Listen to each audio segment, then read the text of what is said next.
पिछले कुछ महीनों से हम लोग देख रहे हैं कि दिल्ली की चुनी हुई सरकार के मामलों में एलजी साहब का हस्तक्षेप दिन ब दिन बहुत ज़्यादा बढ़ता जा रहा है। और ऐसा प्रतीत होता है इस हस्तक्षेप से कि दिल्ली की चुनी हुई सरकार के कामों में बाधा पहुंचाई जा रही है, जिसकी वजह से दिल्ली के लोगों के जो ज़रूरतें हैं, जो सपने हैं, वो पूरे नहीं हो पा रहे हैं। उनके काम रुकते जा रहे हैं। उन्हीं मुद्दों पे चर्चा करने के लिए आज मैं एलजी साहब से मिला था और मेरी मंशा यही थी कि अगर हमारे कानून और संविधान को समझने में कुछ गलतफहमियां हैं या आपसी डिफरेंसेस हैं समझ में, तो उसको सॉर्ट आउट किया जा सके, हम लोग एक ही पेज पे आ सकें।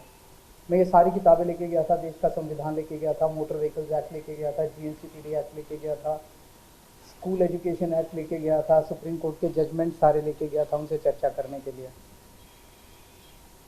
काफ़ी लंबी चर्चा हुई। हम लोग जानते हैं कि दिल्ली में दो सब्जेक्ट्स हैं, दो किस्म के, तीन सब्जेक्ट्स हैं, पुलिस, लैंड और पब्लिक ऑर्डर। संविधान में लिखा है कि ये तीनों सब्जेक्ट्स पे सारे निर्णय लेने का अधिकार एलजी साहब के पास है। इन तीनों को हम रिजर्व्ड सब्जेक्ट्स कहते हैं कि ये एलजी साहब के लिए रिजर्व हैं ये तीनों सब्जेक्ट्स। इसके अलावा बाकी सारे सब्जेक्ट्स, शिक्षा है, स्वास्थ्य है, बिजली है, पानी है, सड़क है, बाकी सारे सब्जेक्ट्स दिल्ली सरकार, दिल्ली की चुनी हुई सरकार के दायरे में आते हैं। इनको ट्रांसफर्ड सब्जेक्ट्स कहा जाता है कि ये ट्रांसफर कर दिए गए हैं चुनी हुई सरकार को। तो मोटे मोटे तौर पे रिजर्व्ड सब्जेक्ट्स तीन हैं जो कि एलजी साहब के पास हैं, और ट्रांसफर्ड सब्जेक्ट्स जो हैं वो दिल्ली की चुनी हुई सरकार के पास हैं। 4 जुलाई 2018 को सुप्रीम कोर्ट की कॉन्स्टिट्यूशन बेंच ने, संविधान पीठ ने एक जजमेंट पास किया था दिल्ली की सरकार को लेके, जिसको मैं आज आपके सामने कोट कर रहा हूं। ये जजमेंट है। इस जजमेंट में साफ साफ लिखा है, दो जगह, एक लिखा है the lieutenant governor has not been entrusted with any independent decision making power.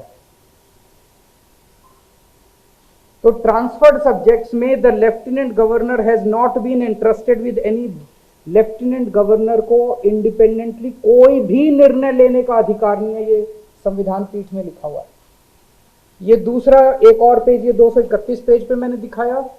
एक और पेज आता हूं, यहां पे लिखा हुआ है there is no independent authority vested in lieutenant governor to take decisions. इससे ज्यादा बेचारा सुप्रीम कोर्ट भी क्या करेगा। सुप्रीम कोर्ट ने लिखा है there is no independent authority vested in lieutenant governor to take decisions other than matters where he has to act as judicial authority.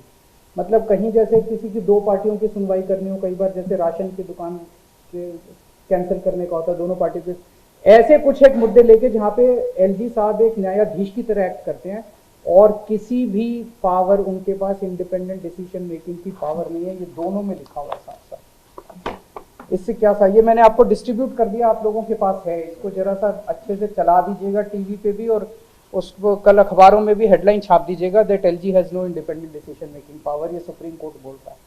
इसका क्या मतलब हुआ? इसका मतलब हुआ एलजी साहब ने जो जैस्मिन का दफ्तर सील करने के ऑर्डर दिए वो इलीगल थे, अनकॉन्स्टिट्यूशनल थे। इसका मतलब जो एलजी साहब ने एल्डरमैन 10 बनाए वो इलीगल था, अनकॉन्स्टिट्यूशनल था। इसका मतलब जो एलजी साहब ने प्रिजाइडिंग ऑफिसर के ऑर्डर पास किए वो इलीगल थे, अनकॉन्स्टिट्यूशनल थे। इसका मतलब जो 164 करोड़ रुपए की रिकवरी के ऑर्डर एलजी साहब ने पास किए वो इलीगल थे, अनकॉन्स्टिट्यूशनल थे। इसका मतलब जो दिल्ली के टीचर्स को फिनलैंड जाने से रोका जा रहा है उसके ऑर्डर्स जो है वो इलीगल है, अनकॉन्स्टिट्यूशनल है। इसका मतलब दिल्ली के अंदर जो योगा क्लासेस बंद की गई वो इलीगल था और अनकॉन्स्टिट्यूशनल था। मैंने ये ऑर्डर अभी एलजी साहब को दिखाए। मैंने कहा सर ये देखो 2 पेज, ये 2 लाइन पढ़ लो आप। अब मेरे को बताओ, जब सुप्रीम कोर्ट साफ साफ कह रहा है कि आपको कोई आदेश इंडिपेंडेंटली पास करने की वो नहीं है, आजादी नहीं है, तो आप कैसे पास कर रहे हो? तो एलजी साहब कहते हैं ये सुप्रीम कोर्ट की राय हो सकती है। तो मैंने कहा क्या मतलब? कहते हैं संविधान में लिखा है कि मैं एडमिनिस्ट्रेटर हूं। एडमिनिस्ट्रेटर कुछ भी कर सकता है, किसी भी विषय पे कर सकता है। मैंने कहा सर इसका क्या मतलब हुआ? कहते हैं कि अगर सर मुझे लगेगा कि सरकार कुछ गलत काम कहीं कर रही है तो मैं किसी को भी कोई भी आदेश दे सकता हूं। मैंने कहा सर ये रिजर्व सब्जेक्ट, ट्रांसफर सब्जेक्ट कहते हैं, इसका कोई मतलब ही नहीं। मैं एडमिनिस्ट्रेटर हूं। एडमिनिस्ट्रेटर किसी भी सब्जेक्ट के ऊपर किसी भी अफसर को कोई भी आदेश दे सकता है, ये मुझे पावर है। तो मैंने कहा सर कल को मान लीजिए प्रेसिडेंट ऑफ इंडिया कहती है कि मैं मोदी जी के काम से खुश नहीं हूं और वो गलत काम कर रहे हैं, तो वो आदेश दे सकती है? कहते नहीं, वो अलग है।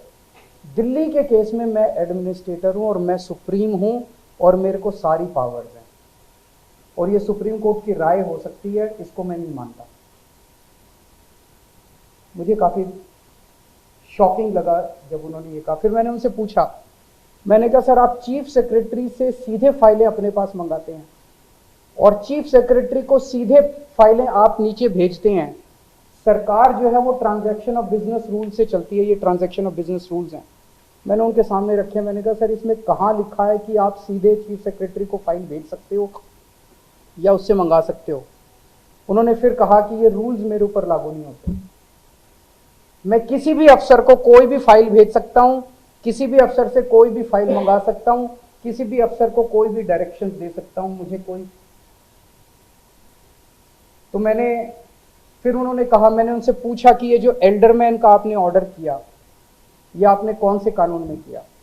तो उन्होंने कहा कि उसमें लिखा हुआ है एमसीडी एक्ट में कि एडमिनिस्ट्रेटर शैल अपॉइंट एल्डरमैन। तो चूंकि एडमिनिस्ट्रेटर लिखा है तो मेरी पावर है।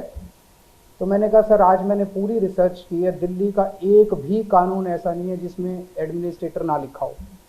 एजुकेशन एक्ट में एडमिनिस्ट्रेटर लिखा है, डीएमसी एक्ट में एडमिनिस्ट्रेटर लिखा है, पानी के एक्ट में एडमिनिस्ट्रेटर लिखा है, बिजली के एक्ट में एडमिनिस्ट्रेटर लिखा है, हेल्थ के एक्ट में एडमिनिस्ट्रेटर, हर जगह एडमिनिस्ट्रेटर लिखा है। क्योंकि दिल्ली तो राज्य 92 में बनी थी, उसके पहले तो एडमिनिस्ट्रेटर ही होता था दिल्ली के अंदर, तो सारे कानून तो उसके पहले के चले आ रहे हैं, उसके बाद तो कोई नया कानून बना नहीं है। बिजली में भी, पानी में भी, सड़क में भी, सब में एडमिनिस्ट्रेटर लिखा है। तो कहते हैं सारे फिर मैं करूंगा। तो मैंने कहा फिर सर मैं क्या करूंगा? तो कहते वो आप जानो।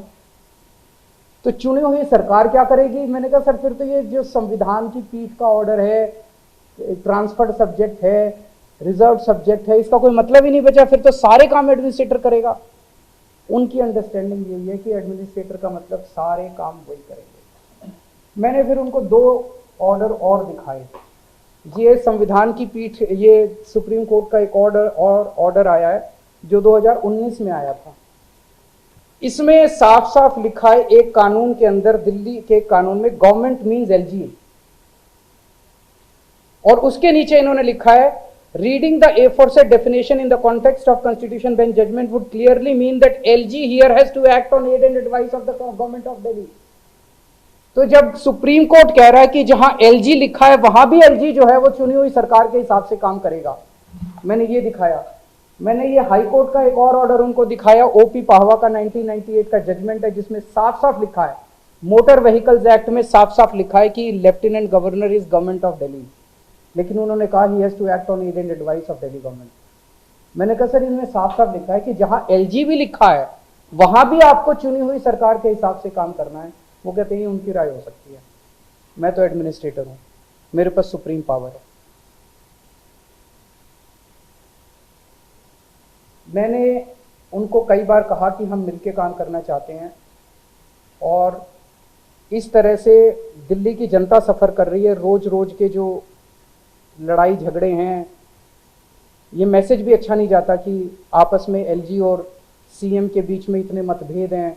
मैंने बार बार उनसे निवेदन किया कि हम मिलके काम करना चाहते हैं सर, हम मिलके काम करना चाहते हैं, इस तरह से चुनी हुई सरकार को आप काम मत रोकिए। फिनलैंड के बारे में मैंने पूछा, सर आप फिनलैंड के लिए क्यों रोकना चाहते हो?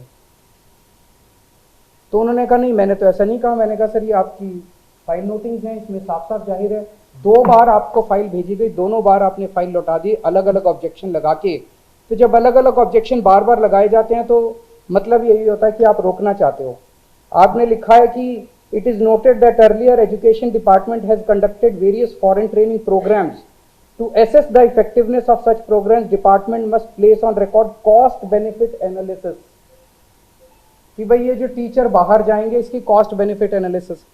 मैंने कहा सर इस देश का सैनिक अपनी जान देता है, मुश्किल से 50-60 हज़ार रुपये महीना उसको तनख्वाह मिलती है। जिस दिन उस सैनिक ने अपनी कॉस्ट एंड बेनिफिट एनालिसिस करनी चालू कर दी ना अपनी जान की, ना आप बचोगे और ना मैं बचूंगा। हम अपने बच्चों का भविष्य बना रहे हैं, और हम अपने बच्चों का जब भविष्य बना रहे हैं, आप पूछ रहे हो उसकी कॉस्ट बेनिफिट एनालिसिस क्या होगी। मैं कहा सर मेरे 2 बच्चे हैं, एक बेटा एक बेटी है, सारी तनख्वाह मैं अपने बच्चों पे लुटा देता हूँ। कल को अगर मैं ये देखना चालू कर दूं कि मेरे बच्चों पे मैं जो कर रहा हूँ उसकी कॉस्ट बेनिफिट एनालिसिस क्या है। सर कई चीज़ों की कॉस्ट बेनिफिट एनालिसिस नहीं होती। हम देश बना रहे हैं, हम राष्ट्र बना रहे हैं। इस देश का बच्चे बनेंगे तो राष्ट्र बनेगा, बच्चों का भविष्य बनेगा तो राष्ट्र बनेगा। तो जब आप इस तरह की कॉस्ट, मैंने कहा सर सीएम की कॉस्ट बेनिफिट एनालिसिस हुई आज तक कि सीएम होना चाहिए कि नहीं होना चाहिए। एलजी की कॉस्ट बेनिफिट हुई है कि एलजी का दफ्तर जो है वो सरकार के लिए अच्छा है कि बुरा है। मैंने कहा टीचर्स, अभी ये वर्ल्ड इकोनॉमिक फोरम हो रहा है, सारे देश के बड़े बड़े नेता स्विट्जरलैंड जा रहे हैं घूमने के लिए, उनकी कभी कॉस्ट बेनिफिट एनालिसिस नहीं हुई। टीचर्स अगर फिनलैंड जा रहे हैं तो उनकी कॉस्ट बेनिफिट एनालिसिस मांगी जा रही है। तो ये तो रोकने के लिए ही किया जा रहा है। मैंने उनको फिर बताया कि पिछले 3 महीने में लगभग सभी डिपार्टमेंट्स में सारे ऑफिसर्स ने सारी पेमेंट्स रोक दी हैं। दिल्ली सरकार में जल बोर्ड की सारी पेमेंट्स रोक दी गई हैं। नतीजन कई एसटीपी बन रहे थे हमारे, कई वाटर ट्रीटमेंट प्लांट्स बन रहे थे, सबकी कंस्ट्रक्शन रुक गई है दिल्ली के अंदर। मोहल्ला क्लिनिक्स में दवाइयां बंद कर दी गई हैं, टेस्ट बंद कर दिए गए हैं, डॉक्टर्स की तनख्वाह बंद कर दी गई है, रेंट बंद कर दिए गए हैं, बिजली के बिल बंद कर दिए गए हैं। बस मार्शल्स की 3 महीने से तनख्वाह नहीं मिली है। दिल्ली की डीटीसी की बसों में जो बस मार्शल चलते हैं उनकी तनख्वाह नहीं मिली है। हॉस्पिटल के स्टाफ को तनख्वाह नहीं दी जा रही है। डीटीसी के अंदर तनख्वाहें नहीं दी जा रही हैं, डीटीसी की पेंशन नहीं दी जा रही है, बिजली की सब्सिडी रोक दी गई है, ओल्ड एज पेंशन रोक दी गई है। अफसरों से जब पूछो तो अफसर कहते हैं कि एलजी दफ्तर से इनडायरेक्टली कहा गया है कि सब कुछ रोक दो। एमसीडी चुनाव के 3 महीने पहले सब कुछ रोक दिया गया ताकि एमसीडी चुनाव के अंदर हमें नुकसान है। मैंने कहा सर आपने ऐसा क्यों किया। नहीं मैंने तो नहीं किया। मैं कहा सर सारे अफसर दबी जुबान में बोल रहे हैं कि हमें एलजी ऑफिस से आदेश दिया गया है कि सारी पेमेंट्स रोक। मेरी एलजी साहब से निवेदन है कि राजनीति अपनी तरफ अपनी जगह चलती रहती है, लेकिन इस तरह की राजनीति अच्छी नहीं है जो देश के और लोगों के विकास में घातक हो। और मैं फिर से उनसे हाथ जोड़ के निवेदन करूंगा कि एक तो अच्छा कॉन्स्टिट्यूशनल सलाहकार अपने साथ रख लें जो कि उनको एडवाइस करे कि सुप्रीम कोर्ट के ऑर्डर्स बाइंडिंग होते हैं। सुप्रीम कोर्ट के ऑर्डर्स जो है वो सलाह नहीं होती है।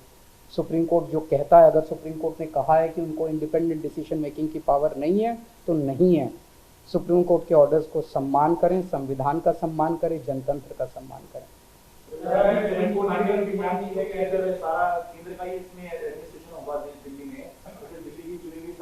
मैंने भी उनसे यही पूछा, वो बार बार, जब उन्होंने 2 बार कहा, एक बार बोला कि मैं एडमिनिस्ट्रेटर हूँ, मेरे पास सुप्रीम पावर्स है, ये शब्द है उनके, मेरे पास सुप्रीम पावर्स है, मैं जो भी चाहूँ, जिसको चाहूँ, जिस सब्जेक्ट पे चाहूँ आदेश दे सकता हूँ।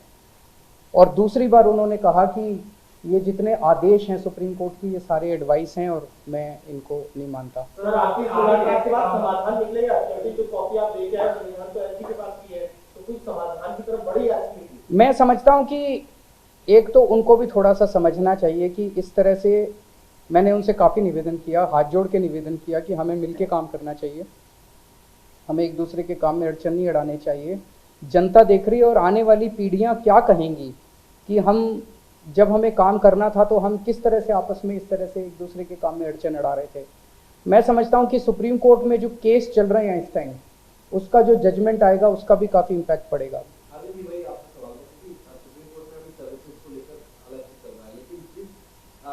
आदेश का हवाला दे रहे हैं वो तो ऑलरेडी है आपके पास, जिसको 2018 में दिया था सुप्रीम कोर्ट ने, तो क्या उसके लिए 2018 में जब उन्होंने आदेश दिया था उसमें उन्होंने आदेश दिया था कि एलजी के पास कोई भी फाइल नहीं जाएगी।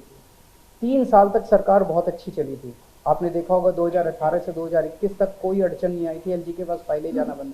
2021 में इन्होंने सुप्रीम कोर्ट के जजमेंट को पलटने के लिए जीएनसीटीडी अमेंडमेंट एक्ट लेके आए थे, जिसके तहत सारी फाइलें फिर से एलजी साहब के पास जानी चालू हो गई।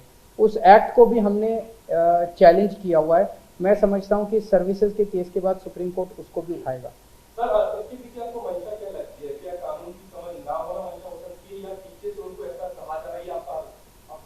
आपको क्या लग रहा है कि अगर एमसीडी चुनाव के 3 महीने पहले दिल्ली के सारे मोहल्ला क्लिनिक की पेमेंट्स रोक दी जाए, जल बोर्ड की पेमेंट्स रोक दी जाए, सारे स्टाफ की तनख्वाह रोक दी जाए, तो मंशा तो राजनीतिक नजर आ रही है, पॉलिटिकल नजर आ रही है कि दिल्ली के कामों को रोका जाए।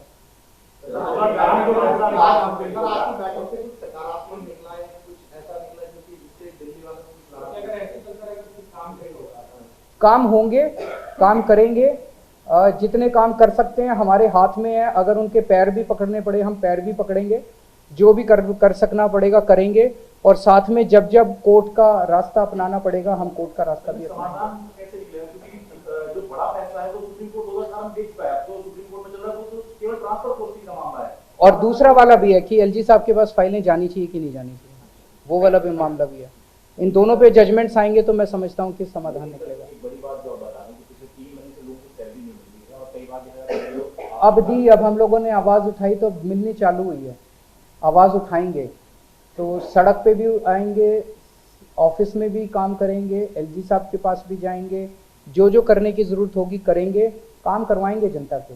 लेकिन स्पीड रुक जाती है कामों की, अड़चनें आती है। जैसे 3 महीने से अगर जल बोर्ड के फंड्स नहीं मिले तो कई सारे वाटर ट्रीटमेंट प्लांट्स की जो टाइम थे वो डिले हो गया। सीवेज ट्रीटमेंट प्लांट्स जो बन रहे थे, पानी की पाइपलाइन डल रही थी, वो डिले हो गया। काम डिले हो जाते हैं, काम तो करवाएंगे, सारे काम करवाएंगे, कोई काम रुकने नहीं देंगे, लेकिन डिले हो जाता है जिसकी वजह से काम में देरी हो जाती है।